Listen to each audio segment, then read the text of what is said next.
When you take a 90-minute plot and give it a 2.5-hour runtime, what could possibly go wrong?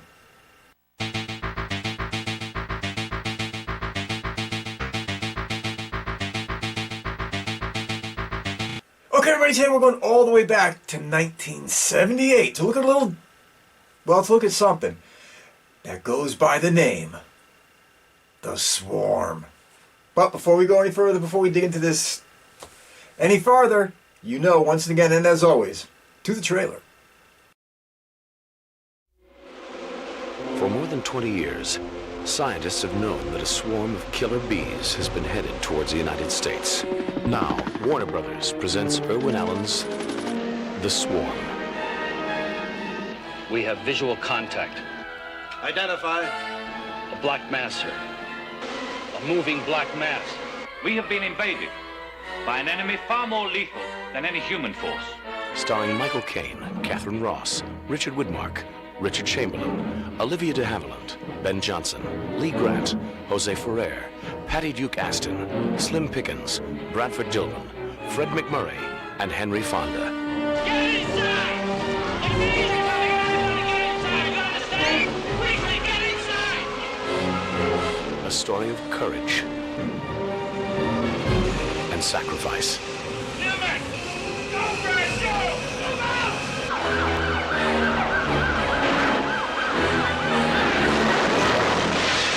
Not since the 30s, when families by the thousands fled the Oklahoma Dust Bowl, has a thriving American community had to be totally evacuated.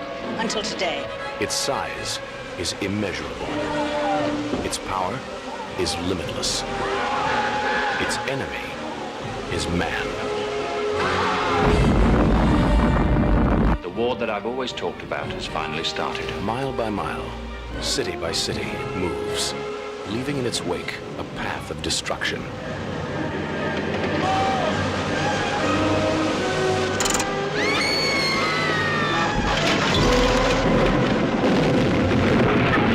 For God's sake, Crane, when are we going to stop this massacre? Irwin Allen's The Swarm.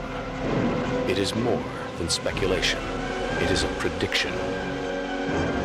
The swarm is coming.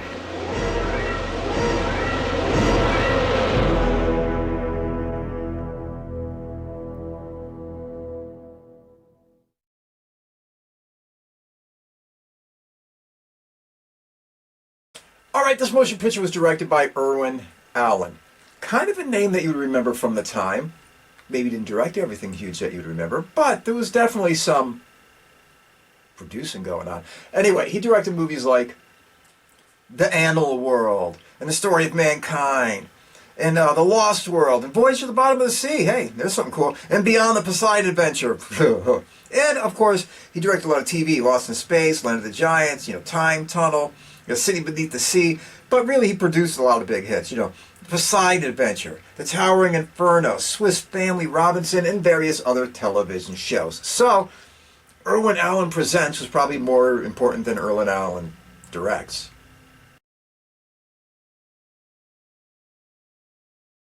Alright, this motion picture, the cast is kind of ridiculous. I'm not going to sit here and do a huge breakdown into every one of them because it would just take too long. So we're going to do one of those times where I kind of run right through it, give you a couple movies each one did, and try to hit you with most of the names.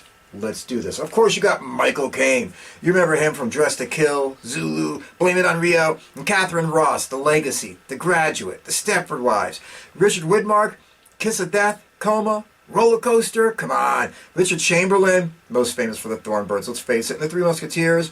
Olivia de Havilland, Gone with the Wind, The Heiress. Ben Johnson, Route 66, The Virginian. You're talking Lee Grant, who's in Airport 77 and Omen 2, Shampoo, and José Ferrer, Voyage of the Damned, Evil That Men Do, and Patty Duke, The Miracle Worker, The Patty Duke Show, now I think about it, and Bradford Dillman, he was in Piranha, and Bug, and The Enforcer, come on, he was in great shit, and Fred MacMurray, My Three Sons, you know what I mean, Shaggy Dog too, whatever, it doesn't matter. Henry Fonda, Mr. Roberts, we're talking How the West Was Won, whatever. Slim Pickens, 1941. Blazing Saddles. He even popped up in The Getaway. Cameron Mitchell, always playing a hard ass. We're talking about The Tall Men. And Carousel, a lot of TV. And Morgan Paull, come on, Patton, popped up in Blade Runner, and Don, Red Berry, Adventures of the Red Rider, Man from Rio Grande, and Christian Juttner. He was on TV in a Wonder Woman, in a Return from Witch Mountain. So he was the kid in the movie, so it is what it is. Anyway, doesn't make a difference. That's the kid and caboodle of everybody in this thing. There's probably more faces. Whatever, it is what it is. Let's keep moving. Okay, everybody, I'm going to try to give you a 2.5 hour and more motion picture in 90 seconds. It is what it is. I'm not going to really bust my hump on this. We'll just cover some of the very basic bases and let's keep moving. Movie starts out, you see a bunch of armed dudes. They're going into a nuclear missile silo where apparently there's some kind of emergency. When they get in there, they find out everybody is dead.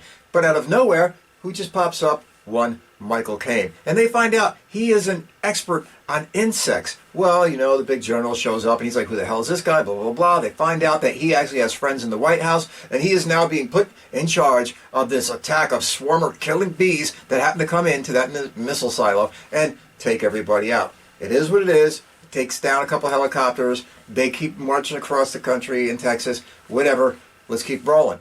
Before you know it, they come up on a family. They kill this woman and her husband, but their kid escapes, and he goes back to a hospital. Ooh, yeah, where he's having visions of gigantic bees and shit like that. We'll get more into that later. Doesn't really make a difference. Along the way, Michael Caine kind of like teams up with another scientist, Katharine Ross, that he thinks is kind of hot, and they take like long walks through deserted towns in the middle of craziness. Whatever. We'll get there. Anyway, the little kid escapes at one point from the hospital and he wants to seek revenge on the bees. So him and a couple of his friends launch a little Rambo mission and they firebomb the mother nest that he knows where it is and nobody else knows, which causes the bees to lose their shit. They march out. They kill like 200 something people in his town. The kid's emotionally devastated. The girl there that's hanging out with Michael Caine, you know, Katharine Ross, she gets bit. She almost dies. She doesn't. She almost dies again. She doesn't. Doesn't make a difference. Doesn't matter. Before you know it, the bees are now headed to Houston, where they're going to launch a major attack. Will everybody stop the bees? Will they kill them when they get to Houston? Will they be able to take down this incredible menace? It is what it is. Let's just get to go into the summation. There's a lot to talk about. Okay, everybody. Does the swarm work? Not really. I mean, if you watched it when you were like 8 in the 70s or something, you'd be like, you know, it's mildly entertaining, whatever. But to watch it as a real motion picture, especially when you're looking at it through the eyes of an adult, you are going to realize this motion picture has major flaws. I don't mean little flaws, I don't mean minor flaws, but there are major flaws. Before we get into all that kind of crap, let's get the big 3 out of the way. First off, the directing. It is what it is. I mean, it literally looks TV quality. This motion picture literally looks TV quality. That's all I'm going to say. It looks like it was shot for television, but it wasn't. If you ever seen Beyond the Poseidon Adventure, you get what I'm talking about. It's like they threw too much money into a TV movie, and this is the shit you get. So, it's pedestrian at best, laughable in parts. We will get there. But it is what it is. The writing. The writing isn't too bad. Actually, the writing is probably the semi-weakest link in this motion picture. You know what I mean? The dialogue is okay. Some of it's cheesy, some of it's corny. But I wouldn't say it's the worst part of this motion picture. It does enough to get it from point A to point B. Yes, there's major gaps and plot holes and shit along the way. There's no way around that. But as far as dialogue goes, well, you can tolerate it. And the acting. Here's kind of the weird part. You have a motion picture loaded with good actors. I mean, loaded with good actors. And because of some of the directorial choices, some of the editing choices, some of the way that they were almost, I would imagine, instructed to perform, the acting just comes across as goddamn goofy at moments. I mean, just goofy at moments. Every time you see Michael Caine, you see him with the general, it's like, okay, when are they going to... It's just going to be a screaming and shouting match, and Caine's going to be like, and the general's not going to want to listen. And every time it turns into that. So you get angry Caine, you get calm, quite subtle Caine. You get loving romantic Caine. It's like almost like it's cookie cuttered out. Almost like everybody in this thing at one point woke up and said, we're all good. Let's just phone this shit in and get through it. So I'm not even blaming the actors. They had to know what they were working with. Caine had to know when he went and did the Poseidon Adventure, or Part 2, Beyond the Poseidon Adventure, right after this thing, what the hell he was getting into again with another one of these Irwin Allen directed jobs. But the acting is like, it's like watching top-notch people just kind of phone it in. All right, I'm going to do something a little bit different than I normally do. Normally I tell you what makes a movie work, and then I would tell you what doesn't make the movie work. There's very little here that makes this motion picture work. So I'm going to kind of get right to the gate and say, hey, this is why this motion picture doesn't really work. I mean, the premise is kind of cool. You know, bees go crazy, and they're launching a war on mankind, and they're doing whatever they do. Okay, we get it. We've seen that kind of movie before. We've seen it done much better. But we're going to roll with this thing and just go for that.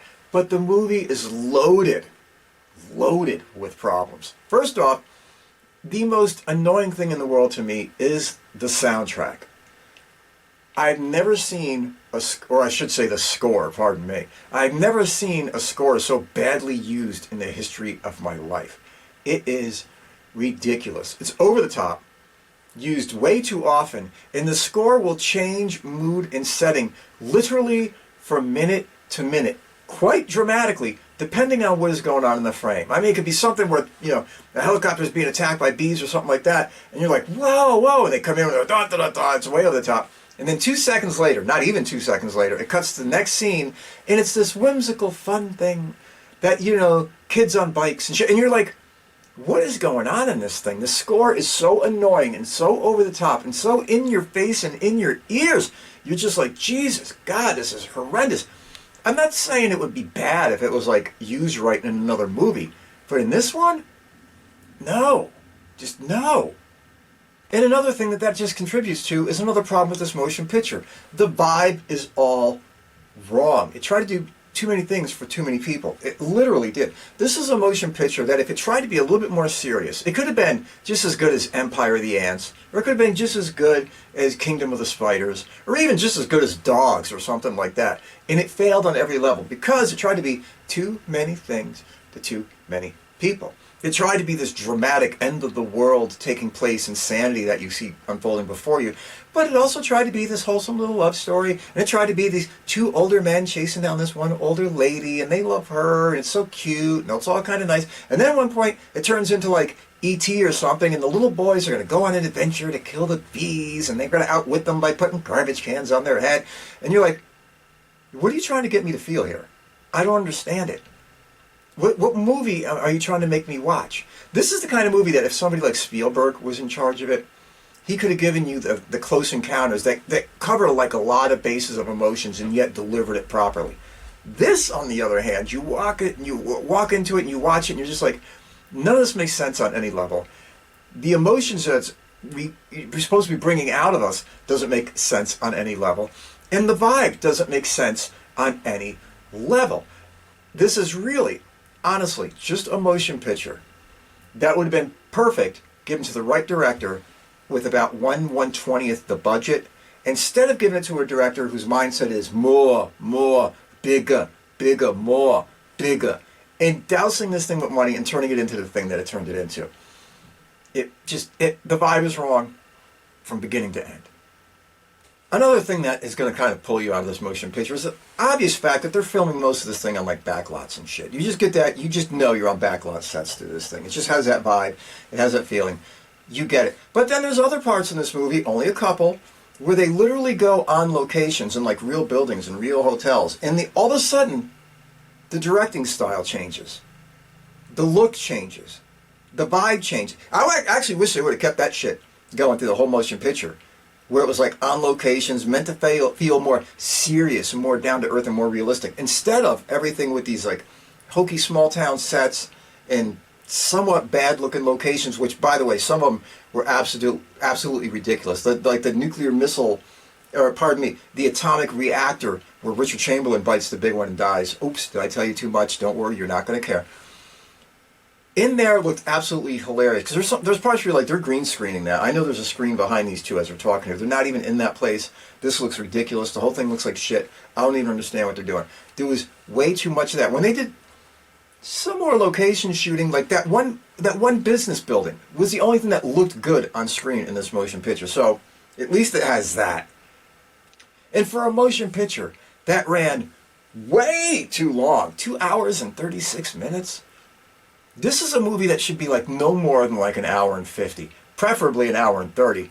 But you can let it roll in at like, Kingdom of the Spiders time where it's a little bit under 2 hours. And you can still have something that clocks out. But 2 hours and 35 minutes? How do you make an epic like Gone with the Wind about killer bees? But the amazing thing is, as long as it is, you still watch it and you're like, they cut another 45 minutes out of this or something because there's parts missing. How did they get from here to there? How did they get from that room to that car? None of this makes any sense. You watch the movie and all of a sudden it'll be like, boop. How did we get here? How did this take place? And nothing is more offensive than basically the ending when Michael Caine and Katharine Ross are just running out of this building where everybody's being killed by bees in the hallway. It only takes one bee sting to take you down. And all of a sudden, they're just running through. Bees all over them, flamethrowers, bees are crawling on them. There's no place to go outside because outside is even worse than in the building. And yet, you see them running down this hallway where everybody else is dying. And then they just turn up in an airport, finishing off the movie. You're like, what? What the hell just happened? And this is not the only scene that does this. This happens numerous times in this motion picture. So you're like, how can a movie that is painstakingly too long still appear to have pieces that are missing? It's like they left in shit you didn't care about and cut out or didn't even film shit that would have helped clue you in. I don't even get it. It's beyond weird. And finally, let's talk about the special effects.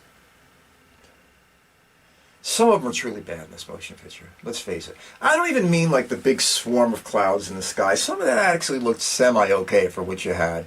And yes, we can take all the bees being thrown on the helicopter windows and say, good enough. And there was some cool shit where some of these actors or stuntmen, whatever you want to call them, laid on the ground and agreed to have 8 million bees, live ones all over them. Okay, that's all right. But literally every time they crashed some kind of a vehicle, whether it was the train or the helicopters, you're watching and you're going, I know that's a model. It's blatantly a model. And then they would just take the camera and do one of these jamborees with it to give the idea that all of a sudden it's falling out of the sky or it's rolling or something. And then they blow it up and it looks like utter shit, especially the train. The helicopters were like, whatever. But the train, that was almost offensively bad. And if anything ever looked the worst I've ever seen it, it is the last shot in this motion picture. Where Michael Caine and Katharine Ross, they're taking out the bees. I don't care if I tell you the ending. Don't watch this thing. They're taking out the bees. They set up these traps in the ocean with sound. They're basically burning the entire, Gulf, Bay, whatever the hell you want to kill the bees out. And calmly, as though none of this shit's going on behind them, as though there aren't 3,000-foot walls of flames 400 yards away in the distance behind them. Michael Caine and Katharine Ross are going to start to have a very quietly spoken, very relaxed discussion about the world and man standing in it. As the red lights are being shined on their face, you can tell it's just a screen in the background being projected on. I mean, let's not even fool ourselves. I mean, Jesus Christ. And it just looks ridiculous. It's like the last shot of the movie that you're supposed to go away with going, wow! You're just like, what the hell are they doing? It's another stab in the heart to what could have been a fun premise. Again, with a better director.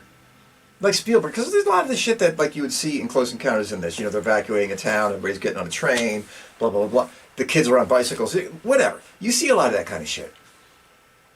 But in here you just handed it to a director that made it look horrible. And an editor that I don't know what he was trying to save with this, but whoever edited it, I can't remember it. It doesn't really make a difference. It just came out looking bad. Everybody, let this motion picture be a lesson in more is not always better. Honestly, if you want to see movies of this ilk And the 70s were loaded with them. Again, go watch Kingdom of the Spiders. Go watch Empire of the Ants. Go watch Dog. Go watch Food of the Gods, for God's sakes. None of them might be perfect, and they might all have their flaws here and there, but they are infinitely, in ways, superior to this motion picture. They did them all with budgets that were radically lower. And they all accomplished one thing that this motion picture is missing. Real suspense. Well, actually make it a couple things. Real tone. And definitely vibe. Because this motion picture has none of that. When you try to be all things all at once, sometimes you fall on your ass. Those other motion pictures knew. We're just going to give people a good time. We're going to let them know the characters. We're going to turn this into a horror movie. You're going to be amused for an hour and 45 minutes, and you're out. They didn't try to turn this thing into the Ten Commandments, or Gone with the Wind, or Ben-Hur, and make this ridiculously long friggin' epic out of a bunch of killer bees attacking a small town, or even a larger city later on. This movie was a waste of talent. It was a waste of time. And most of all, I can't think of anything else. It was just a waste. All right, everybody, be good. Take care. Stay out of trouble. Be kind to a stranger. Always be there for a friend. But most of all, more than anything, never, and I mean never, take any bullshit from anybody. See you soon.